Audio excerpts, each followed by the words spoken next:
Hello everybody, welcome back to my movie review series. Today we'll be discussing The Road. Just finished watching it, the typical thing, read you the overview, I'll give you my overall impressions, look at the reviews or the ratings from the other rating sites, give you my grade, rated A through F, the American school system grading scale, and then after that, if you want to watch the movie or not watch the movie based on my recommendation or not recommendation, you want to shut off the video because there will be spoiler alerts. So overview. We have America is a grim gray shadow of itself after a catastrophe. A man, Viggo Mortensen, and his young son, Cody Smith McPhee, wander through this post-apocalyptic world, trying to keep the dream of civilization alive. They journey toward the sea, surviving as best they can on what they can scavenge, and try to avoid roving gangs of savage humans who will turn them into slaves or worse. So, barely got into the black. Budget $25 million, box office $27.6 million. So not sure if we made any money on this one. But 83% of Google users liked it, 78% on Just Watch liked it. Well, I just like these random each movie review we do, every now and again there's just another random grading thing. I've never heard of Just Watch, but 78% on that one. 74% on Rotten Tomatoes and 7.2 out of 10 on IMDb. And I'm assuming it's either loosely associated with or directly associated with the book The Road. So I remember reading that in high school. I don't think I've seen this movie before. It's a sci-fi drama released in 2009, rated R. It runs for an hour and 59 minutes. I didn't like it. I don't know, that was a bit off-putting. I'll give it a C+. Could have been entertaining, because again, like I said, I really like the apocalyptic genre. Like the Book of Eli, the similar movies, major themes. Like the Book of Eli, spoiler alert, I'll probably rate that as an A-, which I probably will review that one at some point. But that's the similar movie comparison to this one. I don't know, just the boy's characterization. It's like you're in a post-apocalyptic world and he's like whining and bitching the entire fucking time. I get it's a young child, but he's like not super young. And in reality, if you had a real post-apocalyptic event, children are a lot more accepting of reality than adults. And so kids wouldn't be, you'd be scared at some points, but again, the sentiment would come over to the point where it's like, okay, we can't just whine and bitch about everything that makes us sad because we're going to die. And so I thought the boy's characterization was extremely off-putting. For a post-apocalyptic setting, there wasn't too much novelty or anything super interesting. I thought it was rather slow for the plot development. And so overall C+, didn't really do much for me. And in a genre that I typically really enjoy. So there you have it. That's my thought overview. If you've not watched the video and like to, you want to turn this off, there will be spoiler alerts. So you open up the movie, and I think there's some narration, but the apocalypse has already happened. I don't know. You learn that it was like a big pulse in the sky, and then like some concussive or percussive something, and then it's just everything's gray. All the animals have been killed. And you don't get an exact time frame as to when it occurs after, but it's like the man, again, all of the names, characters are not specific. But so you just have man, boy, that's man and his son, and then a woman who is the wife, and we'll get to that. And then, but you just open up, and it's just the man and the boy, and they are going along this road. They're trying to go south to get to the ocean, and again, which is also extremely similar to Book of Eli. But they're on this road, and the first thing that comes is they see a gang of people coming down with a truck, and so they run and try to hide. They were sleeping in a car. One of the gang members has to go pee and goes out into the woods a little bit, and they're like crouching down trying to hide. And as the guy's peeing, he sees them, and the man's like, don't look over at your group and don't scream. If you make any noises, I'll kill you. And so they kind of have a little standoff for a couple minutes, and then as they're like fixing their truck or something, and as like there's a big loud noise with the truck, the gang member jumps and takes the boy by the neck with a knife, or stands behind him with a knife to his neck. And so the man shoots the gang member, kills him. The rest of the gang members start chasing after him. They run away, and then they get safe. And so again, like the whole time, the boy's just like, again, trying to, certainly a commentary like morality when society breaks down. But I'm just watching a movie, I want entertainment value. I don't want to have some big philosophical point that makes no sense or I don't agree with or just some nonsense. And so I didn't really think the entertainment value was there for this one. And especially the boys' characterization was extremely off-putting for me. But regardless, so that's the first major thing. Then you get some flashback scenes where the man is, when the woman, the wife, and the mother are still alive, and they have one little revolver with 2 bullets left, and she's like, I want to kill myself and kill our kid too, because again they're gonna get raped and mutilated and eaten, cannibals, and so again a major theme here is like suicide in the context of profound suffering that's inevitable. And if you have a post-apocalyptic world where there's no police, no way to have any society, and you're actually gonna get raped and mutilated, I'd probably off myself too. But because you don't get like the only, again, not to say I want society to break down, but the more interesting thing is it's like looting and rioting for people. Again, not like over a protest, but if society actually broke down, there would certainly be a lot of looting and rioting and whatnot.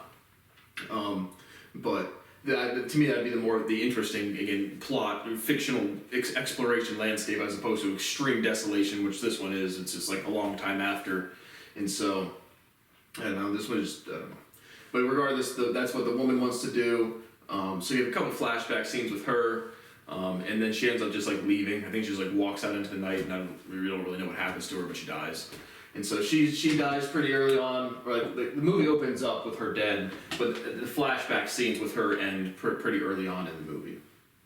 And so they escape the first gang member people, and now again they're looking for food, looking for stuff, trying to get to the south coast or whatever. And so they find this house, and they're just looking through it, trying to find anything of value, and they find a just like a locked basement. So they break open the basement, going down there to see, like the man says, this has got to be locked for a reason. And so they go down there, and there's like a bunch of like extremely malnourished people that are being held captive to be eaten. And so they dip out of that real quick, and the people are clamoring for them. They climb back up. And then the gang members who are living in the house and holding these people captive, they're starting to come back. And so the man and the boy run upstairs to try to avoid being seen. And the gang members come back, and one of them starts coming up the stairs, and the man puts the gun to his kid's head, and they have 1 bullet left now. And he's like, he's just trying to save his kid from getting raped and eaten, mutilated like the people they just saw in the basement. And right as he's about to kill his son, the people...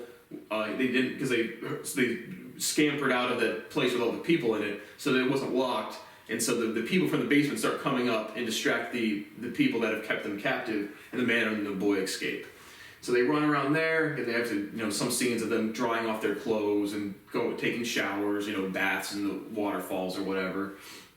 And then the next thing they do is, again, still looking for food and stuff.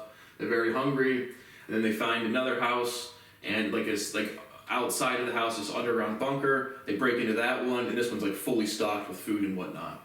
So they're eating, they're feeling better, they bathe, and then one night they hear someone walking above them, or a dog or something, and so now the man's like, it's not safe anymore. So the next day, they're gonna load up their stuff and go as much as they can carry in a cart and leave. And so they do that. Now they have a good amount of food, not as much as in the bunker, and then they keep heading south.